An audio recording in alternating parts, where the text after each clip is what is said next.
Ok. Ok, bueno, buenos días a todos los hermanos. Estamos aquí desde la ciudad de Belfast. Aquí son aproximadamente la 1 de la tarde, pero tengo entendido que en Argentina son aproximadamente las 10 de la mañana. El día de hoy vamos a seguir con el estudio que hemos comenzado hace algunas semanas del libro de Corintios. Una de las cosas que hemos cambiado y modificado es que estábamos haciendo un capítulo por clase y ahora vamos a estar viendo no necesariamente un capítulo, sino algunos versículos para poder profundizar un poquitito más. El día de hoy quiero hablar de Primera de Corintios, capítulo 1, versículos 4 al 9, y si Dios nos da la gracia y tenemos tiempo, vamos a seguir con los versículos 10 al 17. Antes de empezar, vamos a tener un tiempo de oración. Señor, te damos gracias por tu presencia el día de hoy. Te damos gracias, Padre, por tus bondades a nuestras vidas. Señor, te encomendamos este tiempo que vamos a pasar junto a tu palabra. Te pedimos, Señor, que no sea mi voz, sino que sea tu voz hablando, revelando la Escritura y sobre todas las cosas mostrándonos la imagen de tu Hijo a través de la palabra, Señor, ya que toda la Escritura apunta a tu Hijo Jesús. Señor, te encomendamos este tiempo, te encomendamos nuestras mentes, nuestros corazones y te pedimos sobre todas las cosas la guía de tu Espíritu para nuevamente exaltar el nombre de tu Hijo, Señor. En el nombre de Jesús oramos. Amén. Y amén. Perfecto. Voy a empezar leyendo los primeros versículos 4 al 9 del capítulo número 1 de Primera de Corintios. Les aviso que voy a estar utilizando la versión de la Reina Valera 1960. Y en la versión que tengo aquí hay un pequeño subtítulo que dice Acción de gracias por dones espirituales. Y en realidad el tema de los dones es uno de los temas más prolíferos en el libro de Corintios y vamos a estar volviendo a hablar del tema de dones espirituales en unos capítulos más adelante. Pero por el día de hoy vamos a simplemente hacer una introducción al tema. El versículo 4 dice, gracias doy a mi Dios siempre por vosotros, por la gracia de Dios que os fue dada en Cristo Jesús, porque en todas las cosas fuisteis enriquecidos en Él, en toda palabra y en toda ciencia, así como el testimonio acerca de Cristo ha sido confirmado en vosotros, de tal manera que nada os falta en ningún don, esperando la manifestación de nuestro Señor Jesucristo, el cual también os confirmará hasta el fin, para que seáis irreprensibles en el día de nuestro Señor Jesucristo. Fiel es Dios, por el cual fuisteis llamados a la comunión de su Hijo Jesucristo, nuestro Señor. Bien, en estos primeros capítulos, en estos primeros versículos, vamos a ver el tema de los dones. Recordamos brevemente que la carta de Primera de Corintios estaba dividida en 5 partes principales. La primera parte era de los capítulos 1 al 4 y hablaba acerca de los problemas de las divisiones que había en la iglesia. Habíamos dicho la clase anterior que la iglesia no tiene que ser una especie de concurso de popularidad, sino que es una comunidad de hermanos que en conjunto y como un equipo servimos al Señor Jesucristo. Tenemos la misión de predicar el Evangelio, de hacer discípulos y somos llamados a ser una comunidad que nos amamos los unos a los otros y nos edificamos los unos a los otros, siempre teniendo en cuenta que el centro de la iglesia siempre debe ser el Señor Jesús. Entonces, en este primer capítulo, tengo entendido que con Rafael vieron la salutación inicial, que es como el saludo que abre la carta, y después vamos a entrar justamente en este primer punto de los 5 puntos que están mencionados en toda la carta, que es el tema de las divisiones en la iglesia. Entonces, ahí es en donde estamos específicamente ahora. Ese es el contexto general de la carta y vamos específicamente a entrar en la primera sección. El versículo 4 dice: gracias doy a mi Dios siempre por vosotros, por la gracia de Dios que os fue dada en Cristo Jesús. Es un tema muy recurrente en el apóstol Pablo, siempre que él está dirigiendo una carta a una iglesia, el tema de dar las gracias al Señor por la congregación. Los vemos en la mayoría de las epístolas que el apóstol escribe. Y es en cierta forma darle gracias al Señor que su obra está comenzando y está continuando y se está consolidando en un determinado lugar. Sería como si yo escribiera una carta al pastor Rafael y le dijera: gracias le doy a Dios, siempre recordando la obra del Señor en Argentina. Él estaba haciendo lo mismo, pero recordando la obra del Señor en Corintios. Cuando dice el versículo 4, por la gracia de Dios que os fue dada en Cristo Jesús, la gracia a la que está haciendo referencia específicamente el versículo 4 es esa gracia que recibimos en nuestros corazones que produce la salvación de nuestra alma. Recordemos que la palabra gracia tiene una connotación de un regalo que no se merece, es decir, algo que recibimos por lo que no hemos dado nada a cambio o por lo que no hemos hecho nada para ganarlo. Eso es gracia, cuando yo recibo un regalo que no merecía. Específicamente, acá está diciendo el apóstol: por la gracia de Dios que os fue dada en Cristo Jesús. La gracia de Dios que nos ha sido dada a nosotros a través de Cristo como iglesia es la salvación de nuestra alma. ¿Qué significa eso? Una de las cosas que creemos cuando escuchamos la predicación del Evangelio es justamente ese mensaje de reconciliación que Dios habla a través de su palabra en la persona de Jesucristo. Es decir, la Biblia es la historia de cómo nuestra relación con Dios es, en cierta forma, restaurada a través de la persona de Jesucristo. Dios nos crea, nosotros cometemos un pecado, somos separados de Dios y Dios empieza ese trabajo de restauración de nuestras almas, de nuestros espíritus, de nuestras vidas, y la forma en la que Dios decide restaurarnos completamente y de restaurar nuestra relación y nuestra amistad con Él es a través de la persona de su Hijo Jesús. Es justamente esa gracia que Dios nos ha dado en Cristo la que produce en nosotros salvación. Y no solamente a nivel individual, sino que nos hace miembros de la comunidad de creyentes que han sido salvos a través de esa misma gracia que se conoce como la iglesia. Entonces, cuando decimos que hemos recibido la gracia de Dios dada en Cristo, hablamos de que hemos sido salvos por la obra redentora de Jesús. Hemos puesto nuestra fe en lo que Cristo, en esa obra expiatoria que el Señor ha hecho, y creemos justamente que no solamente somos salvos, sino que somos introducidos, inmersos en la familia de Dios y que venimos a constituir esta nueva creación que el Señor origina, que es la iglesia. Entonces, cuando el apóstol dice: gracias doy a mi Dios siempre por vosotros, por la gracia de Dios que os fue dada en Cristo Jesús, está introductoriamente diciendo gracias a Dios que han sido salvos en Cristo. Después el versículo 5 va a decir: porque en todas las cosas fuisteis enriquecidos en Él, en toda palabra y en toda ciencia. Ahora, específicamente está diciendo él está diciendo el apóstol Pablo que fuimos enriquecidos en Él. Está hablando del Señor Jesucristo. Entonces, nosotros hemos sido enriquecidos en Cristo, en toda palabra y en toda ciencia.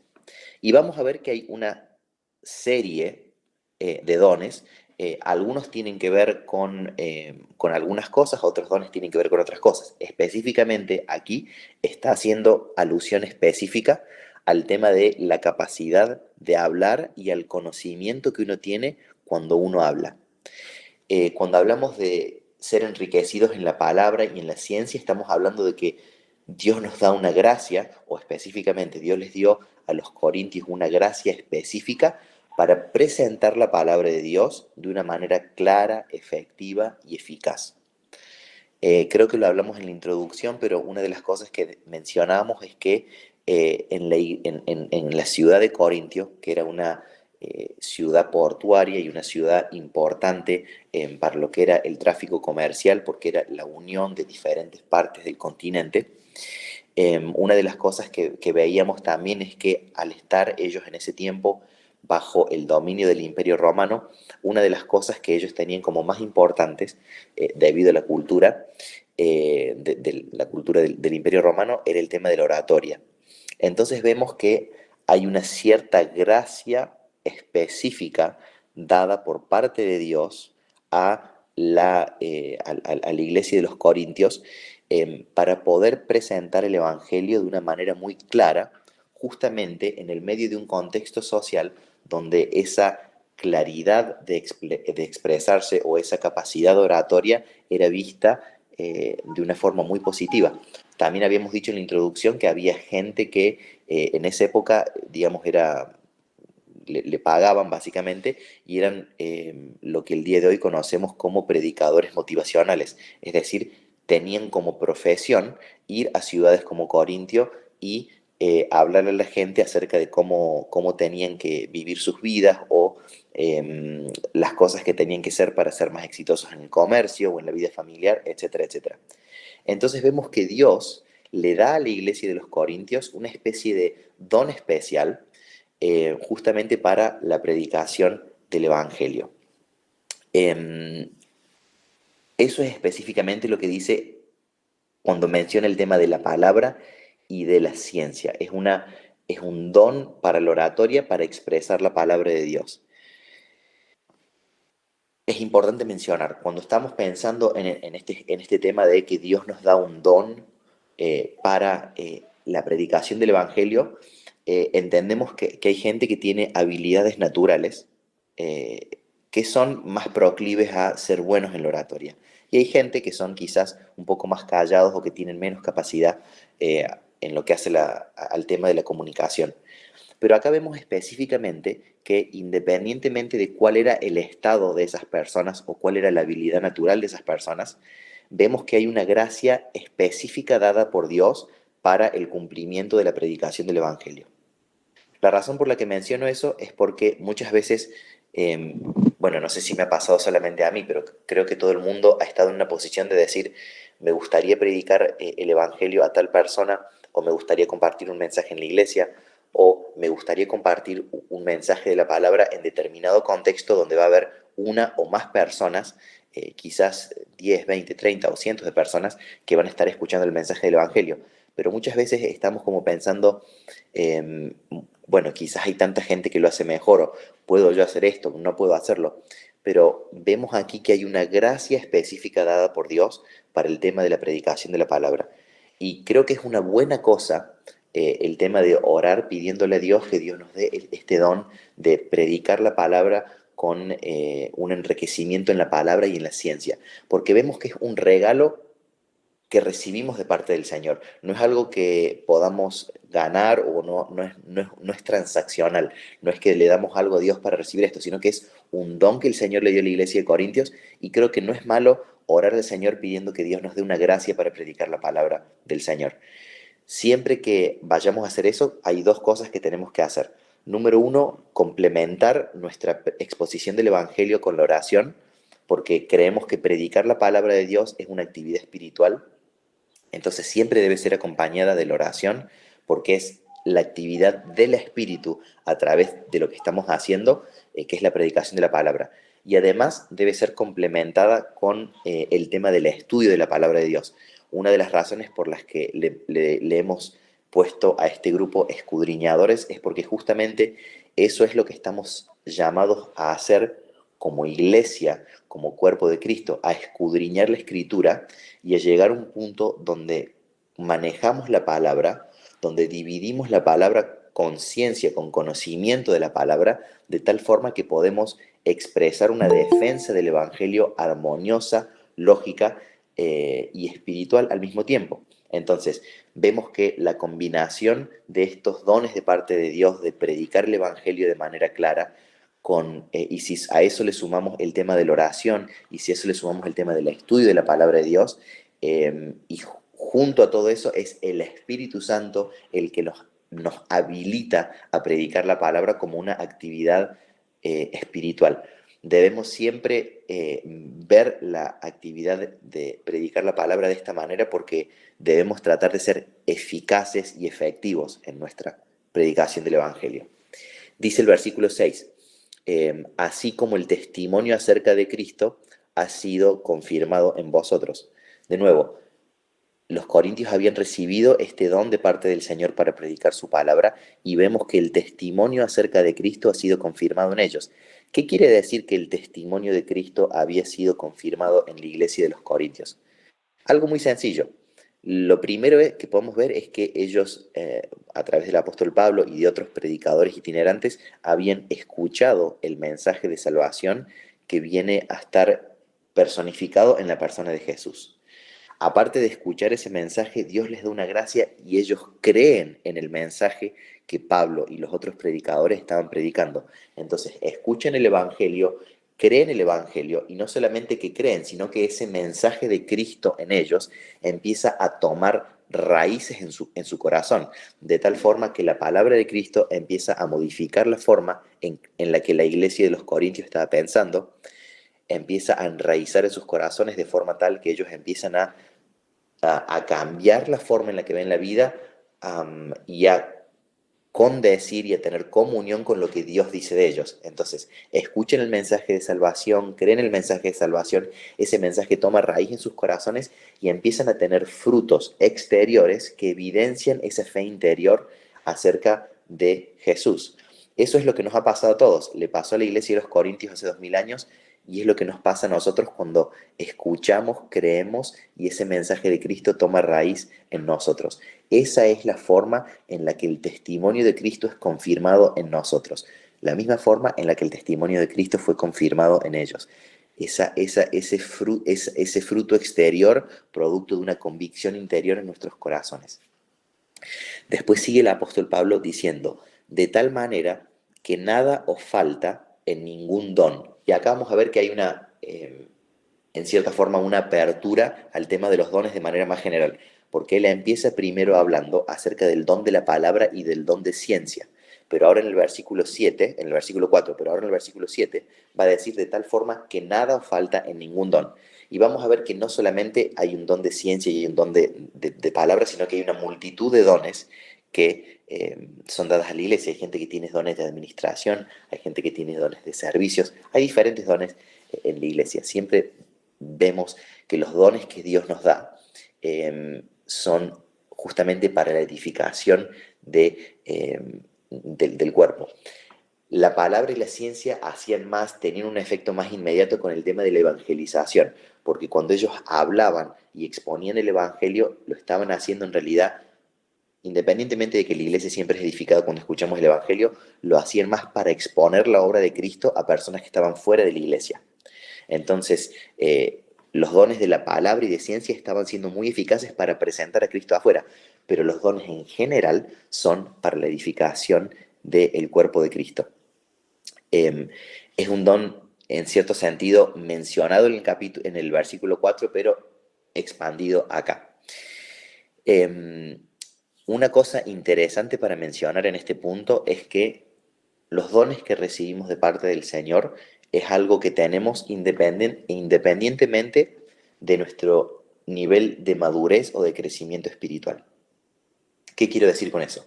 Cuando el Señor nos da un don, ese don que es dado por el Espíritu para la edificación del cuerpo, va a estar en efecto en nosotros, independientemente de que estemos en un proceso más inmaduro, porque somos quizás hace poco que hemos escuchado el mensaje de salvación y todavía estamos en ese proceso de crecimiento y de madurez espiritual, o que seamos cristianos más maduros. Los dones que tenemos y que son dados por parte del Señor son justamente regalos para la edificación de la iglesia.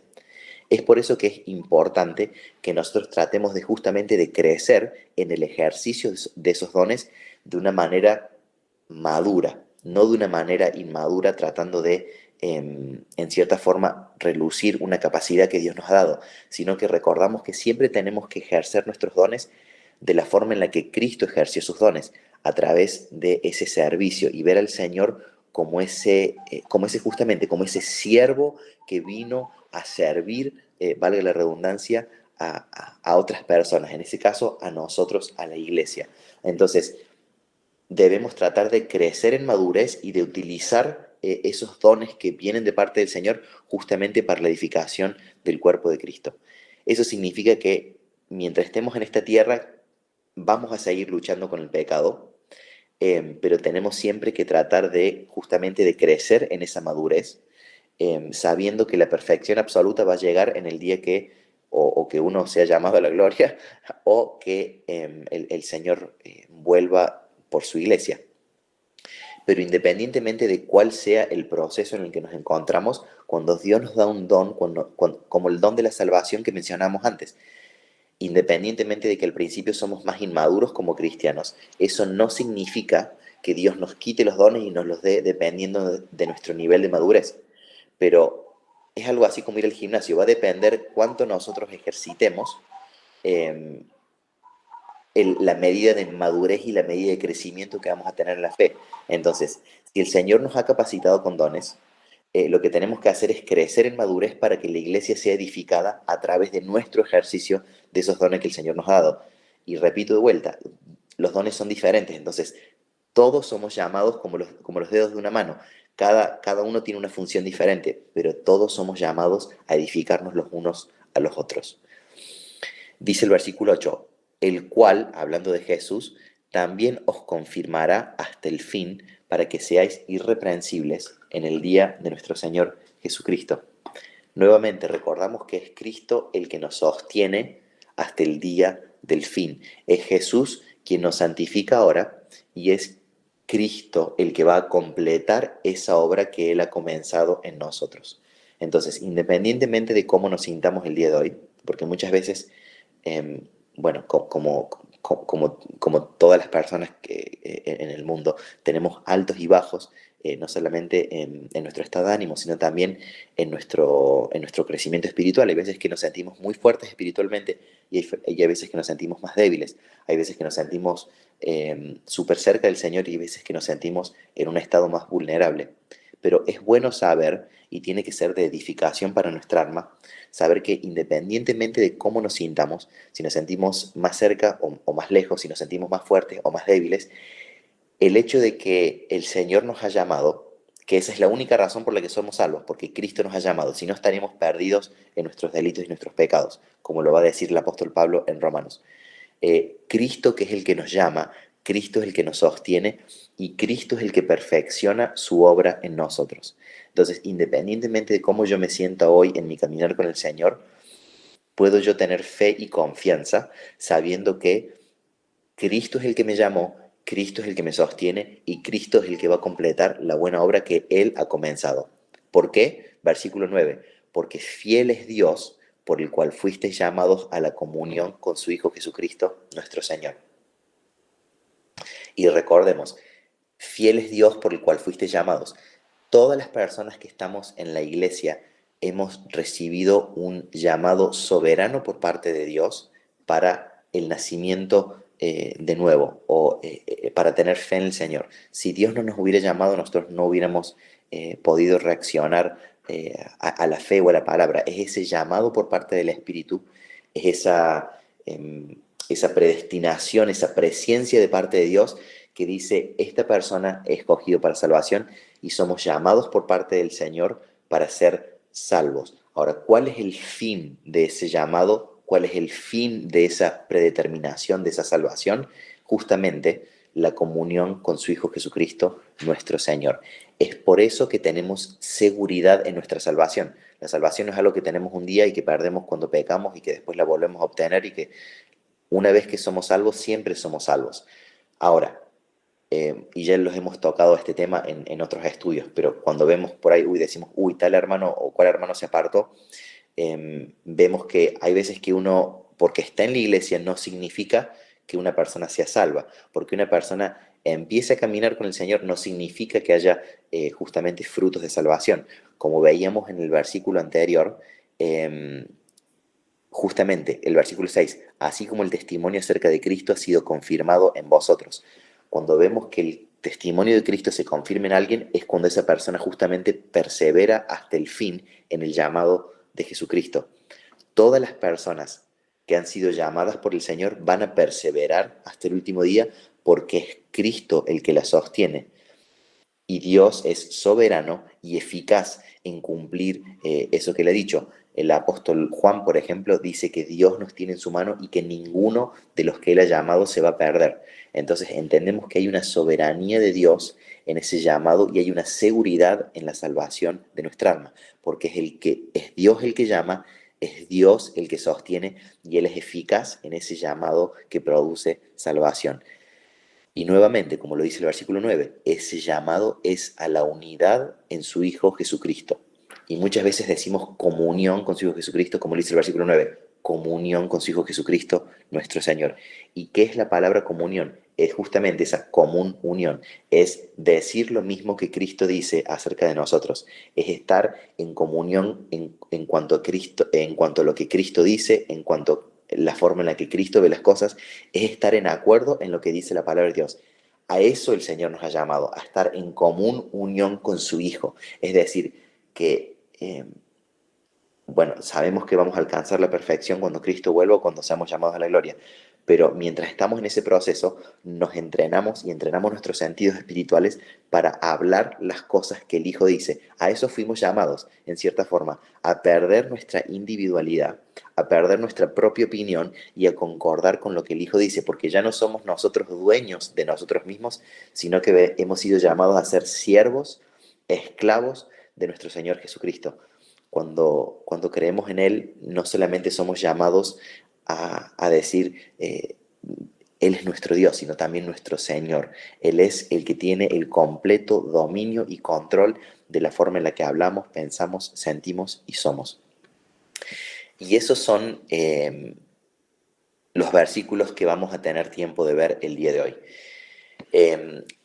No voy a empezar ahora con 1 de Corintios, versículos 10 al 17, que es el primer tema del tema de la división y el tema de si está Cristo dividido o no. Voy a dejar esto para la próxima vez. Si Dios quiere, el sábado de la semana que viene vamos a estar haciéndolo juntos con Rafael, ya que está llegando a Belfast el día de hoy. Pero voy a parar aquí el estudio. Hemos estado hablando aproximadamente media hora y creo que ha sido un buen desglose de estos versículos que hemos visto. Y el sábado que viene vamos a seguir con los versículos 10 al 17.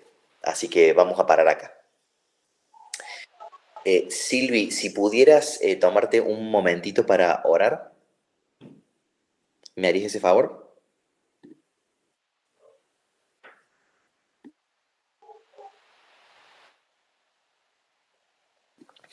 Otra persona, sí. Perfecto, perfecto, Silvi. Ora para que terminemos y ya damos por concluida la reunión. Tom, la Silvi tiene problemas con el audio. Va a tener que ser otro Dale, hermano. Rafita, ¿te animás a orar vos? Bueno. Bueno. Gracias. Esto tan bonito que leías, Tom, y compartías, de que fuimos enriquecidos en Cristo, ¿no? En Él fuimos enriquecidos. Me quedo con ese texto tan precioso, en ese...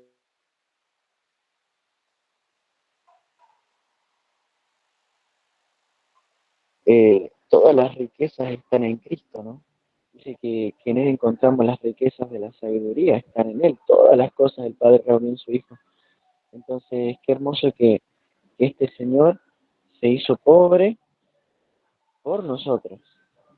Él bajó de ese trono y se hizo pobre para enriquecernos a nosotros, para bendecirnos.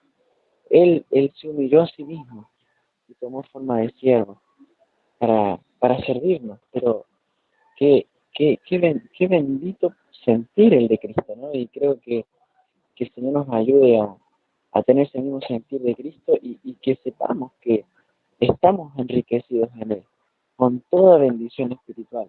Estamos enriquecidos en Él porque al tener a Cristo tenemos todo. Entonces que nuestros corazones sientan que en Él estamos plenos, Porque cuando no sentimos eso y buscamos en otras cosas, entonces no estamos viendo lo que Dios ha hecho con nosotros. Por eso yo creo que el apóstol Pablo hace un detenimiento en lo que está describiendo y les dice, ustedes ya han sido enriquecidos, no busquen en otra cosa, no busquen sabidurías humanas, en Cristo están enriquecidos. Así que eh, gracias Señor por eso, ¿no? Gracias Señor porque podemos estudiar su palabra, porque podemos analizar como venías analizando Tom, todas estas bendiciones tan grandes que tenemos en Cristo. ¿Oramos?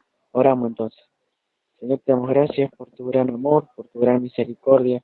Gracias por cada hermano que está conectado, que ha separado su tiempo, Señor. Y yo te pido, Señor, que todas esas riquezas en gloria sean manifestadas en ellos, en nosotros como cuerpo tuyo, como familia tuya. Te lo pedimos en el nombre de Jesús. Te bendecimos. Gracias por todo. Gracias por este tiempo maravilloso con tu palabra. En el nombre de Jesús. Amén y amén. Amén. Amén. Bueno, Amén, gracias, Señor.